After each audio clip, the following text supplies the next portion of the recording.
അടുക്കളക്കൂട്ടിൻ്റെ ഒരു പുതിയ വീഡിയോയിലേക്ക് സ്വാഗതം. ഇന്ന് ഞാൻ വന്നിരിക്കുന്ന ഒരു ബിരിയാണി റെസിപ്പി ആയിട്ടാണ്. നമ്മൾ എപ്പോഴും ഉണ്ടാക്കുന്ന സെയിം മസാലയല്ല, ചെറിയൊരു മാറ്റമുണ്ട്. ഇന്നത്തെ ബിരിയാണി ഗ്രീൻ ബിരിയാണിയാണ്. അത് വെച്ചാൽ ഗ്രീൻ മസാലയാണ് ഇവിടെ ഉപയോഗിക്കുന്നത്. അപ്പോൾ നമുക്ക് എങ്ങനെയാണ് ഗ്രീൻ ബിരിയാണി ഉണ്ടാക്കുന്നത് നോക്കാം. നമ്മളിപ്പോൾ ചിക്കൻ ബിരിയാണി ആക്കുന്നത്. അപ്പോൾ അതിനായിട്ട് ഇവിടെ ഒരു 800 ഗ്രാം ചിക്കൻ എടുത്തിട്ടുണ്ട്. പിന്നെ ലിവറും എടുത്തിട്ടുണ്ട്. നമ്മൾ ലിവർ സെപ്പറേറ്റ് ആയിട്ട് വാങ്ങിയതാണ് കേട്ടോ. ഞാനിപ്പോൾ ഈ ഒരു വലുപ്പത്തിൽ ഇഞ്ചി കഷ്ണം എടുക്കുന്നുണ്ട്. അത് ഇതുപോലെ ഇട്ട് കൊടുക്കണ്ട, ചെറുതായിട്ടൊന്ന് പീസാക്കിയിട്ട് ഇട്ട് കൊടുക്കാം. 10 അല്ലി വെളുത്തുള്ളി എടുത്തിട്ടുണ്ട്. 12 പച്ചമുളക് എടുത്തിട്ടുണ്ട്. ഇനി ഇതിലേക്ക് പുതിനയില ഇടണ്ടേ. ഇതിൽ നിന്ന് നമുക്ക് ഒരു 5 തണ്ടോളം പുതിനയില എടുക്കാം.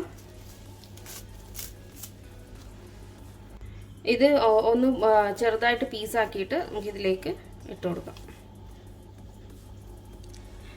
ഇനി വേണ്ടത് മല്ലിയിലയാണ്. മല്ലിയില നമ്മൾ എപ്പോഴും എടുക്കുന്നത് പുതിനയിലേക്കാട്ടും കൂടുതലായിരിക്കണം മല്ലിയില എടുക്കേണ്ടത്. ഇതിൻ്റെ മെയിൻ ആയിട്ടുള്ള സാധനം എന്ന് തന്നെ പറയുന്നത് തന്നെ മല്ലിയിലയാണ്. അപ്പോൾ ഇതിൽ നമുക്ക് ഇതിൻ്റെ 1/4 ഭാഗവും എടുക്കണം. ഞാനിപ്പോൾ ഇത്ര എടുത്തിട്ടുണ്ട് കേട്ടോ. ഇത് നമുക്ക് ജസ്റ്റ് ഒന്ന് കൈ വെച്ച് തന്നെ ഒന്ന് മുറിച്ചിട്ട് ഇതിലേക്ക് ചേർത്ത് കൊടുത്താൽ മതി. ഈ മസാലയ്ക്ക് ഞാനിപ്പോൾ ഇവിടെ 3 പുളിനാരങ്ങ എടുക്കുന്നുണ്ട്, ചെറുനാരങ്ങ. ഇത് ചെറിയ ചെറുനാരങ്ങ, അതുകൊണ്ട് ഞാനിപ്പോൾ 3 എടുക്കുന്നത്. അല്ലെങ്കിൽ ഒരു വലുതാണെങ്കിൽ 1 മതിയാവും. അത്യാവശ്യം നല്ല വെള്ളമെല്ലാം ഉള്ളതാണെങ്കിൽ 1 മതിയാവും.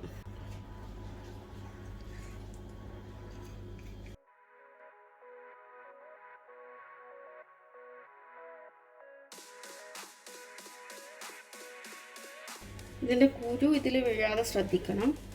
അതുകൊണ്ട് ഒന്നെങ്കിൽ ഇങ്ങനെ ആക്കാം, അല്ലെങ്കിൽ കൈ കൊണ്ട് തന്നെ പിഴിഞ്ഞിട്ട് കുരു എടുത്ത് കളയാം. ഞാനിപ്പോൾ മസാലയുടെ കൂടെ അരയ്ക്കാൻ വേണ്ടിയിട്ട് ഉപ്പിട്ട് കൊടുക്കുന്നുണ്ട്. 1 ടേബിൾ സ്പൂണോളം ഉപ്പിട്ട് കൊടുക്കുന്നുണ്ട്. ഇനി ആവശ്യമുണ്ടെങ്കിൽ നമുക്ക് പിന്നെ കുക്ക് ചെയ്യുന്ന സമയത്ത് ഇട്ട് കൊടുക്കാം. ഇനി നമ്മൾ ഈ അരച്ച് വെച്ച മസാല ഉണ്ടല്ലോ, അത് ഇതിലേക്ക് ചേർത്ത് കൊടുത്തിട്ട് നന്നായിട്ട് മിക്സ് ചെയ്തെടുക്കാം. ഇനി മസാല ഇതിലിട്ടതിന് ശേഷം ഇത് നന്നായിട്ട് മിക്സ് ചെയ്ത് വെക്കണം. മിക്സ് ചെയ്തിട്ട് നമുക്ക് ഏകദേശം 1 മണിക്കൂർ അല്ലെങ്കിൽ 2 മണിക്കൂറോളം നമുക്കിത് റെസ്റ്റ് ചെയ്യാൻ വെക്കാം. ഒന്നെങ്കിൽ നിങ്ങൾക്ക് ഫ്രിഡ്ജിൽ വെക്കാം, അല്ലെങ്കിൽ ഫ്രീസറിലാണെങ്കിൽ ഒരു അരമണിക്കൂറോളം വെക്കാം. എന്നിട്ടാണ് നമ്മൾ ബിരിയാണിക്കുള്ള ഇത് പ്രിപ്പയർ ചെയ്യാൻ സ്റ്റാർട്ട് ചെയ്യുന്നത്. അപ്പോൾ അങ്ങനെ വെച്ച് കഴിഞ്ഞാൽ ഇതിൻ്റെ മസാല നന്നായിട്ട് ഈ ചിക്കനിലൊക്കെ പിടിച്ചിട്ട് നല്ല അടിപൊളി ടേസ്റ്റ് ആയിരിക്കും. നന്നായിട്ട് മസാല വരട്ടി വെച്ചിട്ടുണ്ട്. ഇനി ഇത് നമുക്ക് ഞാനിപ്പോൾ ഇത് കുറച്ച് സമയം ഫ്രിഡ്ജിലാണ് വെക്കാൻ പോകുന്നത്. ഓൾമോസ്റ്റ് ഒരു 1 അവർ ഫ്രിഡ്ജിൽ വെക്കാം. ഇതിപ്പോൾ നിങ്ങളിപ്പോൾ ഇതിന് കാണുന്നുണ്ടാവും നല്ല ഗ്രീൻ കളറാണ്. ഇത് പ്യുവർലി നമ്മളിപ്പം ഫുള്ളായിട്ട് മല്ലി, പുതിന, പച്ചമുളക് എല്ലാ പച്ചക്കറികളും മാത്രം ആഡ് ചെയ്തിട്ടില്ല. ഒരു കളറും ഒന്നും ആഡ് ചെയ്തിട്ടില്ല. ഞാൻ കണ്ടിട്ടുണ്ട് ചില ആൾക്കാർ ഗ്രീൻ കളർ ആഡ് ചെയ്യുന്നത്. പക്ഷെ ഇതിപ്പോൾ നമ്മുടെ വീട്ടിലെ ആവശ്യത്തിന് വേണ്ടി പ്രിപ്പയർ ചെയ്യുന്നതാണല്ലോ. അപ്പോൾ അതിന് കളർ ആഡ് ചെയ്യേണ്ട ആവശ്യമൊന്നുമില്ല. അപ്പം നിങ്ങൾക്ക് താല്പര്യം ഉണ്ടെങ്കിൽ നിങ്ങൾക്ക് കളർ ആഡ് ചെയ്യാം. എൻ്റെ ഒരു ഒപ്പീനിയൻ കളർ ആഡ് ചെയ്യേണ്ട ആവശ്യമില്ല.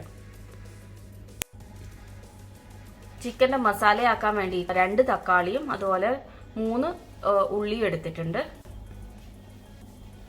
ഇപ്പോൾ മസാല പ്രിപ്പയർ ചെയ്യാൻ പോവാണ്. അതിനായിട്ട് ആവശ്യത്തിനുള്ള വെളിച്ചെണ്ണ ഒഴിച്ചു കൊടുക്കുക. ഇനി എണ്ണ ചൂടായി വരുമ്പോൾ നമുക്ക് ഉള്ളി ഇതിലിട്ട് വഴറ്റിയെടുക്കണം.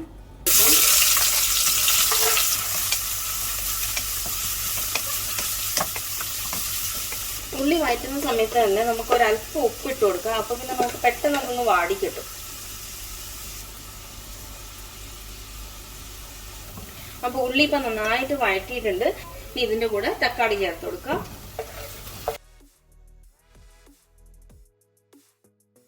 ഇപ്പോൾ തക്കാളിയൊക്കെ നന്നായിട്ട് ഉടഞ്ഞിട്ടുണ്ട്. ഇനി നമുക്കിതിലേക്ക് നേരത്തെ മസാല പൊട്ടി വെച്ചിട്ടുള്ള ചിക്കൻ ഉണ്ടല്ലോ, അത് ഇതിലേക്ക് ചേർത്ത് കൊടുക്കാം.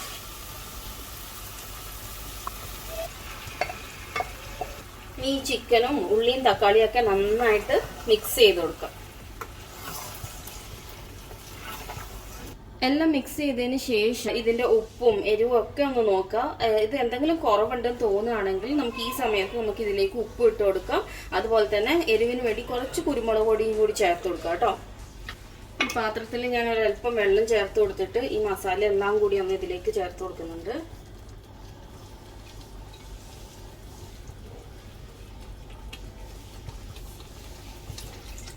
ഒരു 1/4 ടീസ്പൂൺ ഗരം മസാലയും കൂടി ചേർത്ത് കൊടുക്കുന്നു. ഈ സമയത്ത് അടച്ചു വെച്ച് കുക്ക് ചെയ്യാം.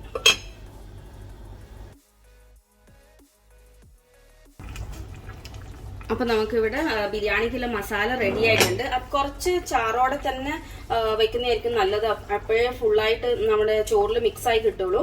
ബിരിയാണിക്കുള്ള റൈസ് പ്രിപ്പയർ ചെയ്യാം. അതിനായിട്ട് ഒരു പാൻ സ്റ്റവിൽ വെക്കുക. പാൻ നന്നായിട്ട് ചൂടായിട്ട് വരുമ്പോൾ അതിലേക്ക് 2 ടേബിൾ സ്പൂൺ നെയ്യ് ഒഴിച്ചു കൊടുക്കുക. നെയ്യ് ഒന്ന് ചൂടായിട്ട് വരുമ്പോൾ അതിലേക്ക് അണ്ടിപ്പരിപ്പ്, കിസ്മിസ്, ബേ ലീവ്സ്, പിന്നെ ഏലക്കായ, പട്ട, ഗ്രാമ്പൂ ഇതൊക്കെ കൂടി ഇട്ട് കൊടുക്കാം. ഒക്കെ കുറച്ച് വീർത്ത് വന്നിട്ടുണ്ട്. അതുപോലെ തന്നെ അണ്ടിപ്പരിപ്പും ലൈറ്റ് ബ്രൗൺ ഷെയ്ഡ് അടിക്കാൻ തുടങ്ങി. ഈ സമയത്ത് നമുക്ക് അരി ഇട്ട് കൊടുക്കണം. ഞാനിപ്പോൾ ഇവിടെ ഉപയോഗിച്ചിട്ടുള്ള ജീരകശാല റൈസ് ആണ്. 2 ഗ്ലാസ് അരിയാണ് എടുത്തിട്ടുള്ളത്. 2 ഗ്ലാസ് അരി കഴുകി ഊറ്റി വെച്ചിട്ടുണ്ട്. അത് നമുക്ക് ഇതിലേക്ക് ഇട്ട് കൊടുക്കാം. 2 ഗ്ലാസ് അരി ഞാനിപ്പം കഴുകി ഊറ്റി വെച്ചിട്ടുള്ളതാണ്. അത് ഇതിലേക്ക് ചേർത്ത് കൊടുക്കാം. ഇനി നമുക്കിതൊന്ന് വറുത്തെടുക്കണം. വറുത്തെടുക്കുമ്പോൾ എപ്പോഴും ഹൈ ഫ്ലെയിമിലിട്ടിട്ട് വേണം വറക്കാൻ വേണ്ടിയിട്ട്. അരി വറുത്ത് കഴിയുമ്പം ഇതിൻ്റെ സൗണ്ട് ഒന്ന് മാറും. എന്നിട്ട് നമുക്ക് മനസ്സിലാവും ഇത് വറുത്ത് കിട്ടിയിട്ടുണ്ടെന്ന്. അതിനുശേഷം മാത്രമേ വെള്ളം ഒഴിക്കാൻ പാടുള്ളൂ. ഞാനിപ്പോൾ 1 ഗ്ലാസ് അരിക്ക് 1.5 ഗ്ലാസ് വെള്ളം എന്നുള്ള കണക്കിലാണ് എപ്പോഴും എടുക്കാറ്. അപ്പോൾ നല്ല തിളച്ച വെള്ളമാണ് ഇതിലേക്ക് ഒഴിച്ചു കൊടുക്കുക. അപ്പോൾ ഞാനിപ്പോൾ 2 ഗ്ലാസ് അരി എടുത്തിട്ടുണ്ട്. 2 ഗ്ലാസ് അരിക്ക് 3 ഗ്ലാസ് വെള്ളം എന്നുള്ള കണക്കിലാണ് എടുത്തിട്ടുള്ളത്. അരി ഇപ്പോൾ നന്നായിട്ട് വറുത്തിട്ടുണ്ട്. ഇനിയിപ്പോൾ ഇതിലേക്ക് നമ്മൾ വെള്ളമാണ് ചേർത്ത് കൊടുക്കേണ്ടത്. 2 ഗ്ലാസ് അരിയാണ് എടുത്തിട്ടുള്ളത്. ഞാൻ ഓൾറെഡി പറഞ്ഞു 2 ഗ്ലാസ് അരിക്കും 3 ഗ്ലാസ് വെള്ളം എന്നുള്ള കണക്കാണ് കേട്ടോ. അപ്പോൾ ഇതിലേക്ക് തിളച്ച വെള്ളം ഒഴിച്ചു കൊടുക്കാം.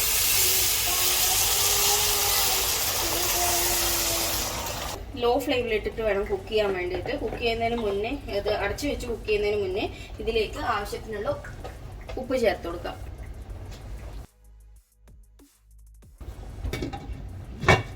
ഏകദേശം 5 മിനിറ്റോളം ആയിട്ടുണ്ട്. നമുക്ക് നോക്കാം, തുറന്ന് നോക്കാം. ചോറ് വെന്തിട്ടുണ്ട്. തീ ഓഫാക്കി കൊടുക്കാം കേട്ടോ. അപ്പോൾ ബിരിയാണിക്കുള്ള റൈസുമായി അതുപോലെ തന്നെ മസാലയും പ്രിപ്പയർ ആയിട്ടുണ്ട്. ഇനി നമുക്കിത് ദം ഇട്ട് കൊടുക്കണം. അപ്പോൾ നമുക്കിനി ഇതിപ്പം ദം ഇടാൻ സ്റ്റാർട്ട് ചെയ്യാം. ആദ്യത്തെ ലെയർ നമുക്ക് കറി ഒഴിച്ചു കൊടുക്കാം. കഷ്ണങ്ങളൊന്നും ഇട്ട് കൊടുക്കുന്നില്ല, ജസ്റ്റ് ചാറ് മാത്രമേ ഒഴിച്ചു കൊടുക്കുന്നുള്ളൂ. എന്നിട്ട് നെക്സ്റ്റ് ലെയർ ചോറാണ് ഇട്ട് കൊടുക്കുന്നത്. ഈ റൈസ് ഇട്ട് കൊടുത്തതിന് ശേഷം നിങ്ങൾക്ക് വേണമെങ്കിൽ ഗരം മസാല ഒന്ന് ചെറുതായിട്ട് വെതറി കൊടുക്കാം. അതുപോലെ തന്നെ മല്ലിയും പുതിനയും കൂടി ഇട്ട് കൊടുക്കാം. ഇപ്പോൾ ഓൾറെഡി മസാല ഫുൾ മല്ലിയും പുതിനയും ആയതുകൊണ്ട് അത് ഇട്ട് കൊടുക്കുന്നില്ല. ഗരം മസാലയും ഞങ്ങളിപ്പോൾ ഇട്ട് കൊടുക്കുന്നില്ല. നിങ്ങൾക്ക് ആവശ്യമുണ്ടെങ്കിൽ ഇടണം എന്നുണ്ടെങ്കിൽ ഇട്ട് കൊടുക്കാം കേട്ടോ. ഇനി ഇതിൻ്റെ മുകളിലേക്ക് നെക്സ്റ്റ് ലെയർ കറിയാണ് ഒഴിച്ചു കൊടുക്കുന്നത്, മസാല. അതുപോലെ എത്ര കറിയോ എത്ര ചോറുണ്ടോയെന്ന് വെച്ചാൽ അതിനനുസരിച്ച് ഈ മസാലയും ചോറും ആൾട്ടർനേറ്റീവായിട്ട് ഇട്ട് കൊടുത്താൽ മതി. അപ്പം ദമ്മിട്ടതിന് ശേഷം എല്ലാം ലെയർ ആക്കിയതിന് ശേഷം ഇതുപോലെ ലാസ്റ്റ് ഒന്ന് സെറ്റ് ചെയ്ത് കൊടുക്കാം. എന്നിട്ട് ഇതൊരു 20 മിനിറ്റ്സ് ലോ ഫ്ലെയിമിൽ സിമ്മിലിട്ടിട്ട് നമുക്ക് ഒന്ന് ചൂടാക്കിയെടുക്കണം. അപ്പോൾ ഇതിൻ്റെ മസാലയൊക്കെ നന്നായിട്ട് എല്ലാ ഭാഗത്തും എത്തും. അപ്പോൾ ഇനി നമുക്കിത് നന്നായിട്ട് സിമ്മിലിട്ടിട്ട് നമുക്കിതൊന്ന് ദം ചെയ്തെടുക്കാം. അപ്പോൾ നമ്മുടെ ഗ്രീൻ ചിക്കൻ ബിരിയാണി ഇവിടെ റെഡി ആയിട്ടുണ്ട്. സൂപ്പർ ടേസ്റ്റി ബിരിയാണിയാണ്. ഈ റെസിപ്പി ഇഷ്ടപ്പെട്ടിട്ടുണ്ടെങ്കിൽ തീർച്ചയായും നിങ്ങൾ ഒരു പ്രാവശ്യമെങ്കിലും ഇതൊന്ന് ട്രൈ ചെയ്ത് നോക്കണം. അതുപോലെ ലൈക്ക് ചെയ്യാനും കമൻറ്റ് ചെയ്യാനും മറക്കരുത്. അടുക്കളക്കൂട്ട് ചാനൽ ആദ്യമായിട്ട് കാണുകയാണെങ്കിൽ ആ സബ്സ്ക്രൈബ് ബട്ടണും കൂടി ഒന്ന് ക്ലിക്ക് ചെയ്യണം. താങ്ക്